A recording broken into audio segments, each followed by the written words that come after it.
Is there any wonder that those who pull the strings of power would look upon these masses as needing to be controlled, restricted, manipulated, and perhaps depopulated?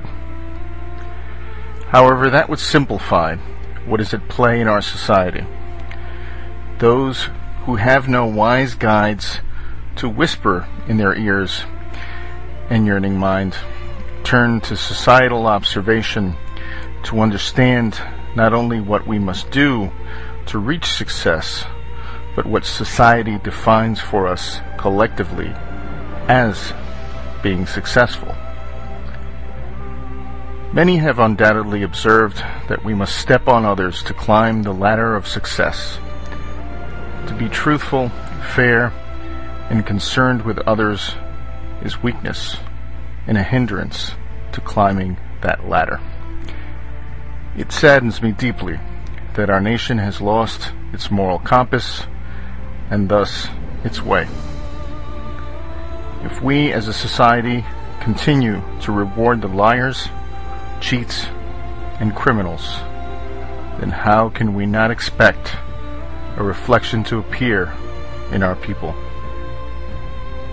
How can we not expect people to pepper spray and injure innocents when they see their own government calling this very behavior justifiable and acceptable?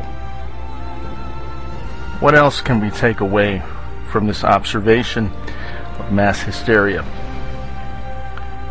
Through the cumulative effect of national and financial self-indulgence, deception, and outright theft, whether we like it or not, we are headed for a major global depression of epic proportions. What do you think these people will do when their very survival is dependent on the acquisition of life's necessities? The economic collapse of the 1930s was staggering in its dimensions. However, in all likelihood, the Great Depression will pale in comparison to what is about to unfold on the global stage. Be prepared for Black Friday on steroids. Is all hope lost? No, of course not. Have we not all heard the old story of Noah? Did God build a ship for Noah? He did not. Noah chose to heed the warnings presented and act proactively rather than ignore the warnings as others did, only to find themselves reacting in fear as the deluge unfolded around them. In the story, Noah did what he had to do to weather the storm. Many laughed, and many scoffed at his diligence to prepare. He did weather that storm. Do not let the ignorance of others bring you doubt.